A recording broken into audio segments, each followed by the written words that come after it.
Hello friends, I am Arpit and I am here with today's analysis.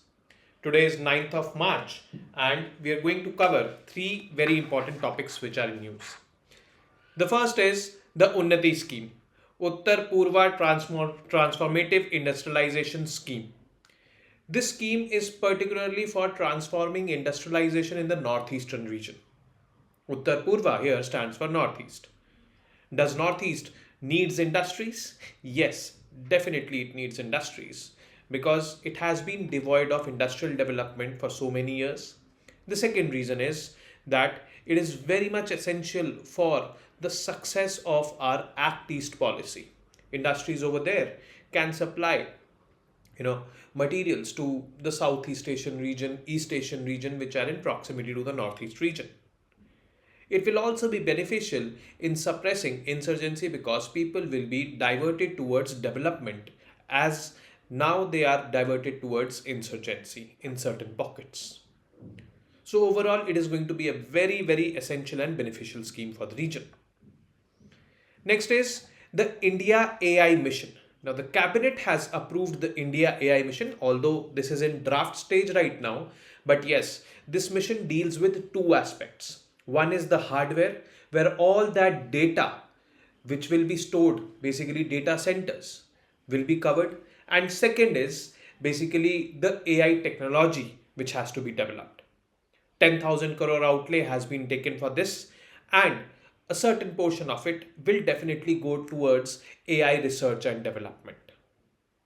So this is basically for promoting the use of AI simultaneously by regulating this domain.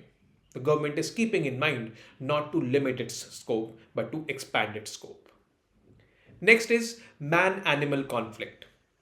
The man-animal conflict has been declared as a state disaster in Karnataka. Now, why the government has declared it as a state disaster?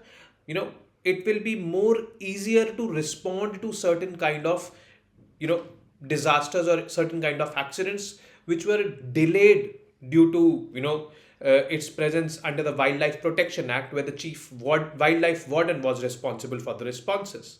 But these man-animal conflicts are on the rise and they need swift deliberation and swift responses with the mentioning of these disasters in the as a state disaster. Swift and easy responses to such kind of situations can be witnessed. So that is the reason.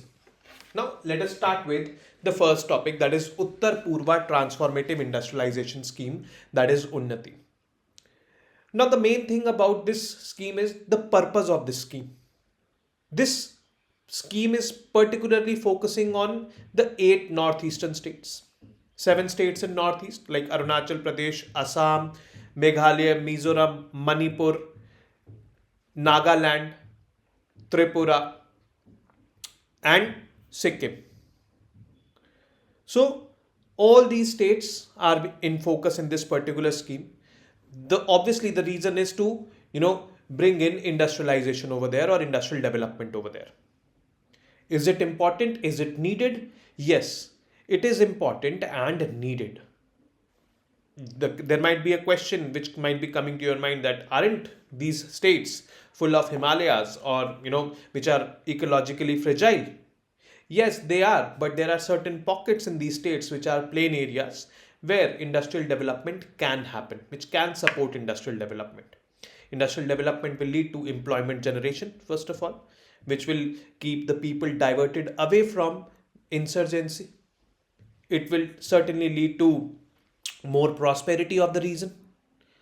It will obviously lead to the success of our Act East policy, in which we have to integrate with East Asia, ASEAN countries, as well as Australia and New Zealand, economically, culturally, and strategically. So economic integration with this region, which is part of our Act East policy, definitely will be fulfilled. And overall development of this region will happen, which had been devoid of development since many years. So the government of India has formulated this new industrial development scheme, UNNATI, Uttar Poorva Transformative Industrialization Scheme 2024, as a central sector scheme. Central sector schemes are basically those schemes which are formulated by the center and implemented by the central government machinery only. There's no as such role of the state governments over there. Okay. So one of the focus is generation of employment in the states of northeastern region. So this has been approved. Now key features of this scheme. The scheme period is for 10 years. 2024 present. It is applicable till 2034 along with 8 years of committed liabilities. Committed liabilities means the central government will be committing certain liabilities and it will be fulfilling them. Application period for registration of industries. Industries will have to register, apply. Industrial units will be allowed to apply for registration from the date of notification up to 31/3/2026. That is 2 years from now. Then grant of registration. All applications for the registration shall have to be disposed of by 31/3/2027. Means by 2027, whatever grant of registrations have to be given by the central government, it has to be completed. Commencement of production or operation. All eligible industrial units to commence their production or operation within 4 years from the grant of registration. They have to commence operations. Districts are categorized in 2 zones. First is Zone A, industrially advanced districts they are, and Zone B, industrially backward districts. So more focus will be on industrially backward districts. They won't ignore industrially advanced district. This is also one of the categories, but yes, they will give more priority to Zone B. This is what the government has thought, while not ignoring Zone A, because there are certain strengths which will be there in Zone A. Next is earmarking of funds. 60% of the outlay of Part A has been earmarked to aid any states and 40% on first in first out basis. First in first out means those companies who will be the first to register and they will get the first to get the registration grant. Means they are first in and first out principle on this basis. For micro industries, micro, small and medium industries, MSME, they are part of MSME defined as per MSME industry norms. The P&M calculation will include the building, construction and P&M cost for capital investment incentives. So that is basically P&M cost, kind of the project and management cost, that is called as. And at times it is basically taken into account because the micro, small and medium industries are classified on this basis. What is the turnover, what is the profit, like this. All new industrial units and expanding units will be eligible for the respective incentives. The proposed scheme envisages approximately 2180 applications, roughly close to 2200 applications to come towards the Department of Industries and Information Technology, DPIIT. So this is basically, going to be a major development. And this has to be, expedited very swiftly, because this, once done, will definitely, bring development in the northeastern region. The implementation strategy. What is the implementation strategy? DPIIT will implement the scheme in cooperation with the states. Implementation will be overseen by following committees at the national and state level. See, it is a central sector scheme. States' involvement is minimal. States are not funding for it. Only the central government is funding for it. It is being implemented by the central government only. But yes, states' assistance has to be sought for implementing such scheme, which can be sought. The steering committee headed by Secretary DPIIT will decide upon the interpretation of the scheme within its overall financial outlay and issue detailed guidelines for its execution. State level committee headed by the state's chief secretary will monitor implementation, checks and balances, ensuring transparency and efficiency. And secretary level committee headed by the senior secretary of the state will be responsible for implementing the scheme, including the recommendations of registration and incentive schemes. So this is going to be the implementation strategy, which definitely will, if implemented properly, will definitely bring industrial development in the northeastern region. Now, the next piece of news, that is India AI mission.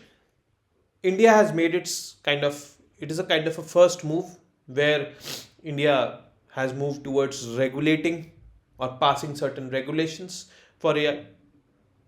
There was a conception earlier that if we go for regulating AI, we will be limiting its scope. This was the viewpoint of the government. But this viewpoint was changed over the years. And last year, the government clearly declared that we are going for regulating it, but we are going for regulating the negative aspects of AI, and we will be regulating in such a manner so that we promote the usage of AI. Now, in this particular, I would say, AI mission, rupees 10,372 crore rupees have been allocated for the India AI mission for the next 5 years. The government will allocate fund towards subsidizing private companies that are looking to set up AI computing capacity in the country, among other things. Now, generative AI is what? You ask something, means you input something, like ChatGPT you might have used. And once you input something, the machine will generate responses for that input received. Now, there has to be a lot of data at the back end from which the machine will pick up that data and respond. Now, that data has to be stored somewhere.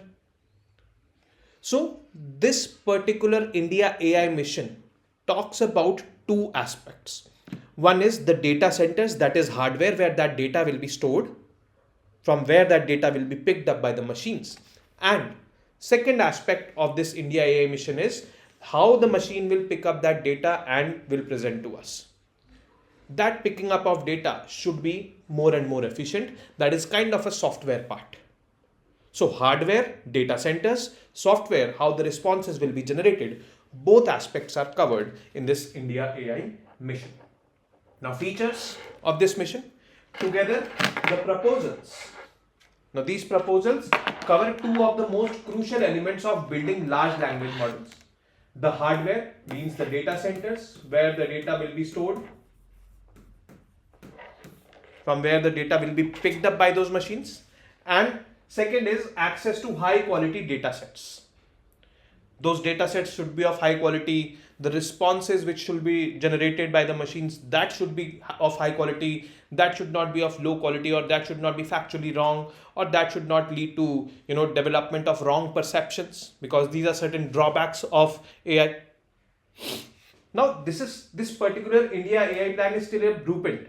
The approval could spur investment in this particular space, private companies setting up data centers in the country and allowing startups access to it so that they can test and build their generative AI models. Now, this India AI mission can definitely bring in more investment because this has created certain positive sentiment with respect to this space. Then it will help in enhancing computing capacity for small businesses. Now, under this India AI mission, the government will look to establish a computing capacity of more than 10,000 GPUs, graphic processing units it is called as. This AI compute infrastructure will be implemented through a public-private partnership model with 50% viability gap funding. Viability gap funding means, let's suppose you require 100 crores for a project to be viable, for a project to be implemented, but you have only 80 crore rupees. So 20 crore rupees is the shortfall.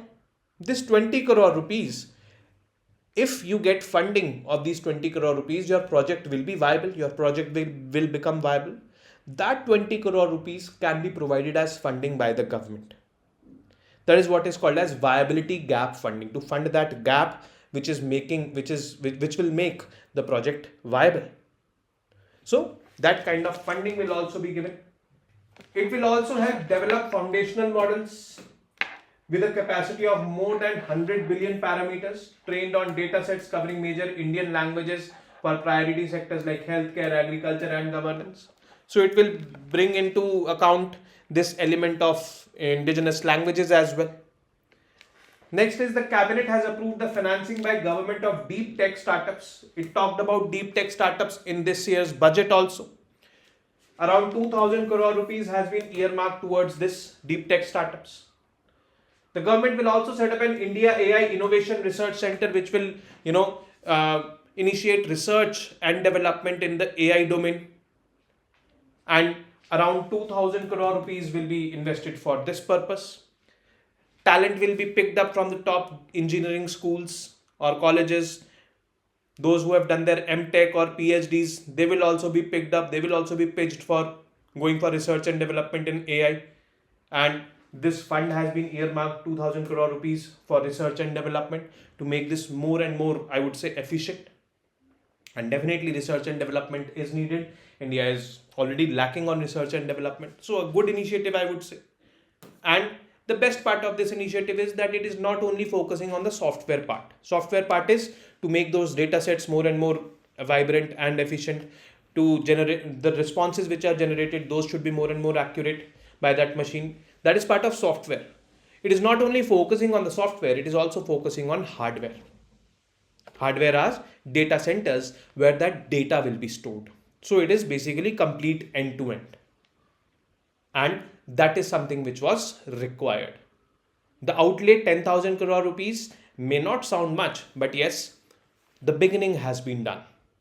And this is for the next 5 years. If things go well in this domain, if startups or if companies go on investing in this particular domain, research and development happens, and we try to find new and new usages of AI, then the government definitely will increase the outlay for this particular scheme or this particular mission, may also extend this mission further than 5 years. So this is what the mission is about.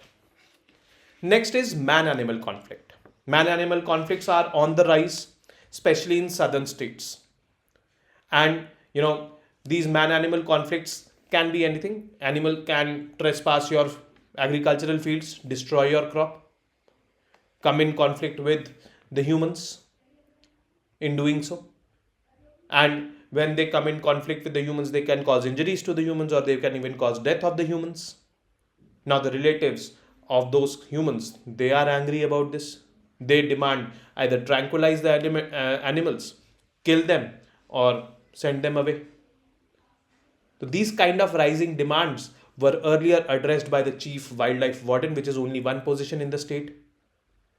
And due to that, the responses of that chief wildlife warden was delayed.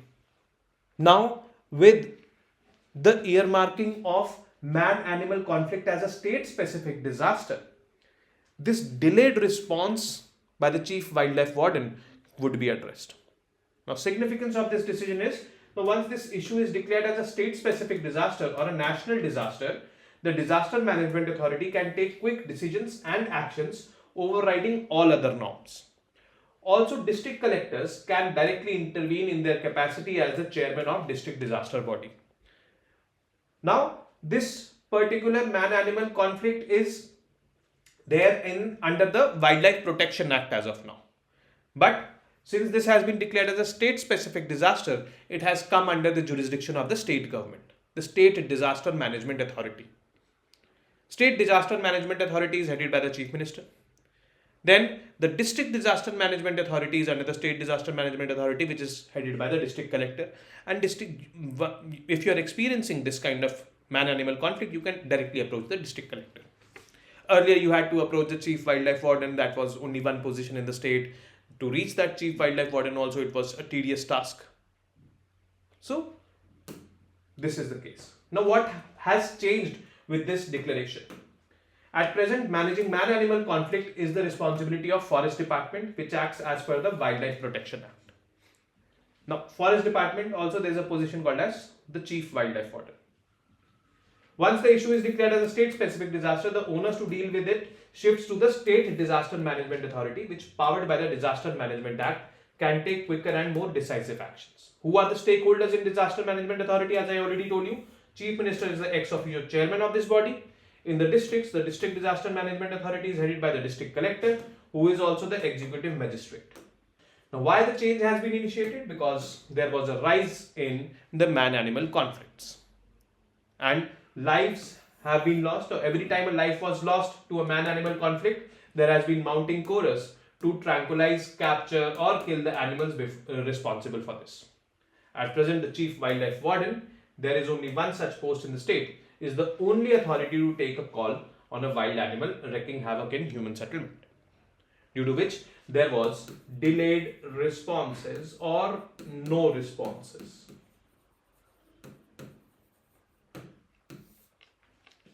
Which increased frustration among the people more. Also in the past, there have been cases where the decision to tranquilize a killer animal such as wild elephant has been questioned in the court. So courts get also involved because courts do not want the animals to get killed. Once the issue is under the Disaster Management Authority, it can take actions overriding other norms, including those under the Wildlife Protection Act. So the onus will shift from the Wildlife Protection Act to the Disaster Management Act. Now, we've got to know that man-animal conflict has been declared as a state disaster. The onus has been taken away from the Chief Wildlife Warden, which was earlier responsible according to the Wildlife Protection Act. Now the onus is with the State Disaster Response Force, the State Disaster Management Authority, which is headed by the Chief Minister. But the responses of these people, according to this State Disaster Management Authority, can those responses be questioned in any court? Yes, definitely they can also be questioned in any court. Now, as per Section 71 of the Disaster Management Act, no court except the Supreme Court or a High Court shall have jurisdiction to entertain any suit or proceeding in respect of anything done by relevant authorities in pursuance of any power conferred by this Act. This Act is the Disaster Management Act. Section 72 of the Act says that provisions of this Act will have an overriding effect on any other law during the specific period that a disaster has been declared. Now, once a disaster has been declared, so this will have an overriding effect on any other law. Means this law will be above the other laws. This is what is written in this law, but yes, it can be challenged only in a High Court or a Supreme Court, not in district courts. So this is what we need to understand with respect to this shift. In this, few things important: who is the ex officio chairman of the State Disaster Management Authority? At district level, who is responsible? You might have known this by this particular topic, and you need to understand the man-animal conflict from Main's point of view also. Now, with this, we come to an end of today's session. I will be meeting you tomorrow now with more such informative news pieces. Till then, you guys very well know what to do. I'm not repeating it today. Namaste. Jai Hind.